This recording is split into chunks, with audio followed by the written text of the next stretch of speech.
From the golden plains of Arsi to the emerald hills of Jimma, a quiet revolution is taking root, not through slogans or speeches, but through soil, seed, and sweat. Here, in the beating heart of Ethiopia's farmlands, the nation's economic reform finds its truest expression. Agriculture, the backbone of survival, the heartbeat of hope, is once again becoming the engine of transformation.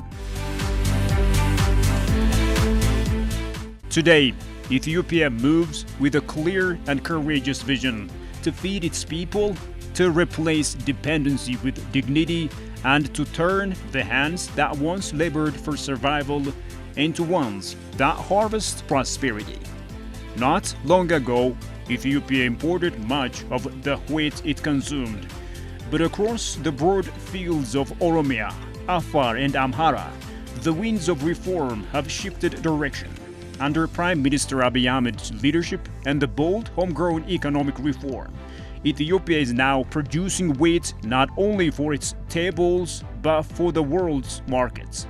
Through expanded irrigation, modern machinery, and improved seed varieties, farmers are transforming the land, and the land in turn is transforming the nation. This is more than a story of agriculture. It is a story of independence, of a people reclaiming the power to feed themselves from their own soil.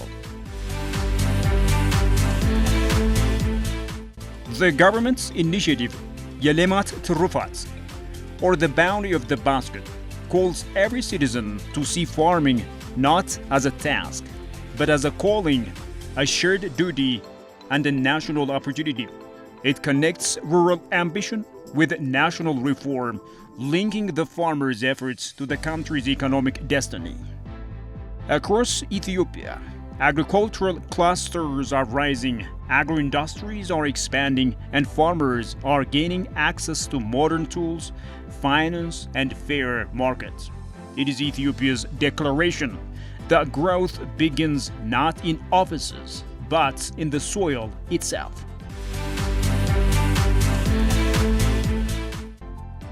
In the misty highlands of Kaffa, Sidama, and Guji, coffee still grows as a legacy of pride, but today it stands as a pillar of reform, refined, rebranded, and re-exported as Ethiopia's signature of excellence.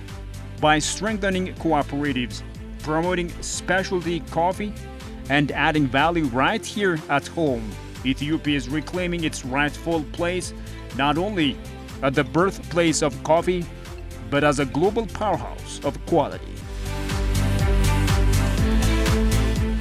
Reform is not only measured in exports or numbers. It lives in the faces of children who sit in classrooms with full stomachs and brighter dreams. Through the National School Feeding Program, agriculture and education walk hand in hand. Local food is bought from local farmers, served in local schools, creating a powerful cycle of production, dignity, and hope. Each meal served is an investment in the nation's future, a policy rooted in compassion, and a victory for food self-sufficiency. Ethiopia is turning import substitution into a national culture, blending policy with patriotism and reform with resilience. Ethiopia's agricultural reform is not just about crops. It is about confidence that a nation of over 130 million population can feed itself, export to others, and protect its environment. This is a new chapter unfolding where public policy meets private investment and local success, inviting global partnership. No wonder global investors, including Dangote Group, are investing billions of dollars in fertilizer production, with proofs that Ethiopia's soil is fertile not only in harvest but in opportunity and hope. Ethiopia now calls upon the international community to join this journey, to invest, to cooperate, and to share the vision of an Africa that feeds itself. For the real reform is not written in documents, it is written in the soil. And once again, Ethiopia's soil is writing history.